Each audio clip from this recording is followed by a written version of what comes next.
What's good, y'all? Welcome back to my channel. If you're new here, my name is Auziah and I'm a storyteller. So I'm sure you've heard Johnathan Majors, best known for his roles in The Harder They Fall, Ant-Man, Creed, was recently arrested in New York City for allegedly assaulting a 33-year-old woman believed to be his girlfriend. As the story goes, they were in a vehicle with a driver. He received a text message from another woman the girlfriend saw. She tried to take his phone. Chaos ensued. Despite previous reports, Mr. Majors calls the police, and when they arrive, they see what they describe as minor injuries to her head and neck. Majors was ultimately arrested on charges of harassment and assault, but was later released without bond. When I first saw this picture, I thought,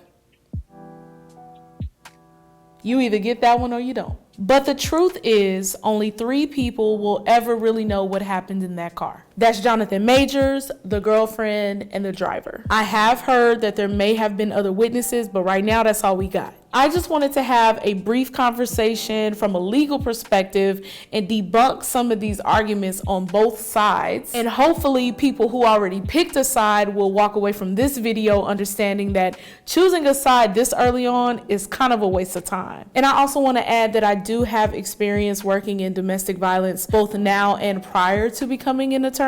And this video is in no way meant to trigger or undermine victims. This is just my legal analysis of this case. Okay, let's start with the first argument in favor of his guilt. I saw that some people were saying, well, if he wasn't guilty, why did they arrest him? They wouldn't arrest him for no reason. Guys, if I were to punch myself in the face to the point that you are able to see visible marks on me, and I called the police and I told them that a guy I was just with was responsible for my injuries, 9 times out of 10, they will go and arrest that guy. And to be honest with you, as long as I could prove that that guy was just in the vicinity of me, they're just doing their job. You take this, plus her being a stereotypically beautiful white woman, and him being this massive black man, yeah, y'all, he was always going to get arrested. He was also released without bond, which says to me that the judge didn't perceive him to be an ongoing threat to the public. Now, that being said, the judge did grant a temporary protective order to the alleged victim. While it may seem obvious, I do think it is important to make a distinction between a temporary protective order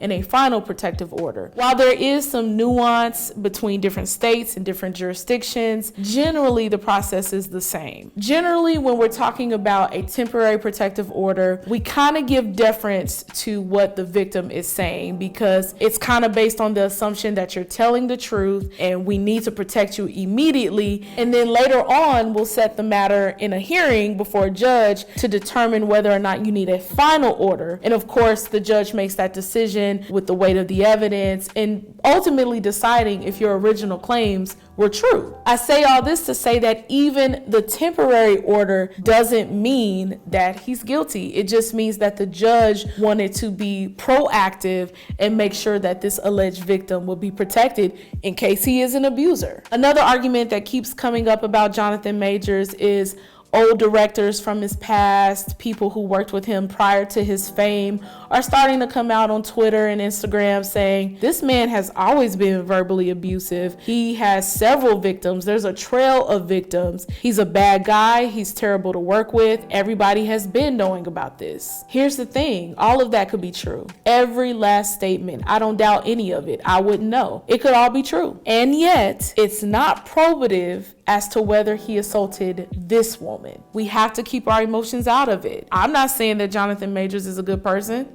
I don't know the man. All I'm saying is other people's opinions about him doesn't make her claims any more or any less true in a court of law. Unless you can show physical previous victims, witnesses, people who can testify in court about what they saw him do, what they heard him do, it's all just hearsay. And as far as I know, he doesn't have any prior criminal record. He doesn't have any previous record of having victim protective orders against him.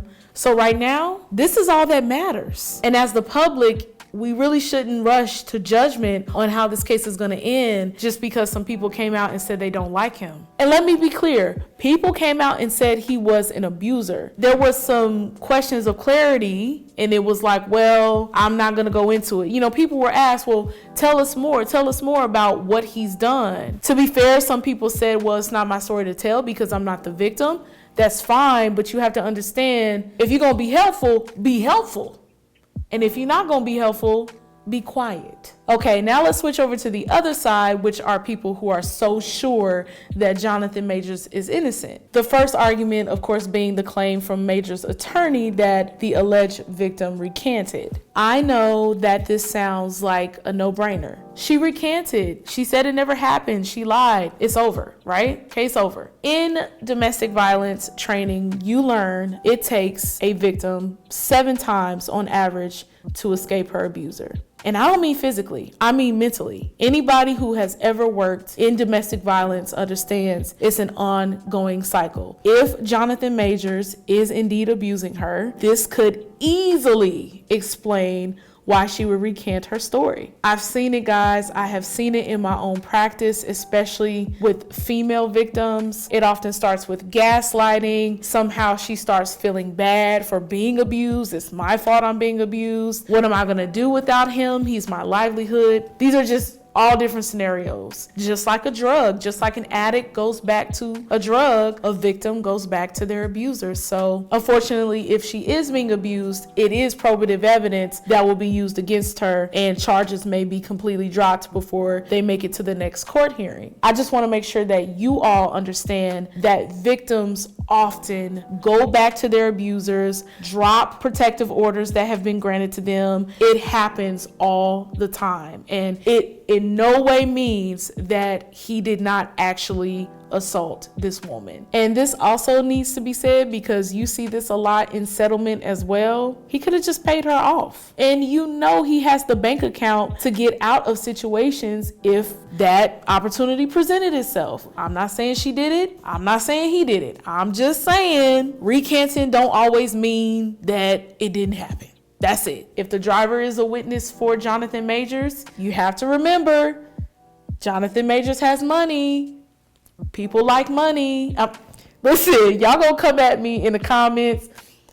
I'm playing both sides here. I'm just telling you the possibilities. We're not going to act like rich, famous people don't get away with doing certain things because they have money. The second argument I've been seeing is, well, he called the police himself. Why would he do that if he's guilty? Oh, how quickly we forget Gabby Petito. Do you all remember this young lady? Aspiring YouTuber. She's traveling the world with her fiance. They get pulled over. She has noticeable marks on her face. She's red, very shaken up, and her fiance is able to convince law enforcement that she was the aggressive one. And of course, if you know the story, you know that he goes on to murder her on that same trip. If Johnathan Majors is abusing his girlfriend, and let's be clear, an abuser does not just do this one time. This is who they are. It would not be out of the realm of possibility that he saw where the day was headed and he decided to get in front of it and call the police himself and put her in a position to be the crazy one, which is something that abusers do all the time.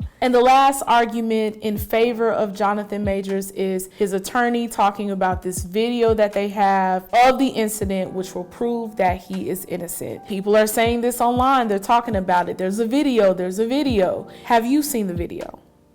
I'm not saying that it doesn't exist. I'm not even saying that it won't prove that he's innocent. I'm just saying, have you seen the video? I don't think that we should rush to a decision until all of the evidence is in front of us. Because just because his attorney says there's a video, just because his attorney says that the video proves his innocence, doesn't mean that a jury will agree. What if the video has no audio? What if the video is grainy and we actually can't really tell what happens like his attorney said? And listen, by the time I post this video, I could look crazy because the video could be out and it could clearly show his innocence. All I'm saying is, until you see the video and until I see the video, we cannot make a determination. We should not pick sides because we haven't seen all the evidence. Final thoughts. What we do know is Johnathan Majors is either an abuser, in which case I hope justice is swiftly served, or he is another black male celebrity who does not understand the weight of his celebrity and foolishly put himself in a position to place his entire career in jeopardy. Just like all of you, I will continue to follow this story. All right, you guys, that's all I have for you today. Thank you so much for watching this video. Listen, if you are a loyal subscriber and you are waiting for my review of Swarm, I'm so sorry. Listen, life be life, and y'all, I'm so exhausted. I'm very behind, but I will get that review out to you very soon. I'm going to do a full recap of every episode, give you some analysis, and I'm going to answer the question, at least in my opinion, if killed. So if you're here for that, pay attention this week. It will be coming out soon, within the next couple of days. I don't know. I can't promise y'all when, but it is coming. And again, if you're new here, please go do a deep dive on my channel. I have so many different series. You will enjoy all of them. I will see you for the Swarm review on Amazon Prime. If you haven't seen it, go watch that. It is crazy. If there's nothing else, I will see you next time. Be blessed.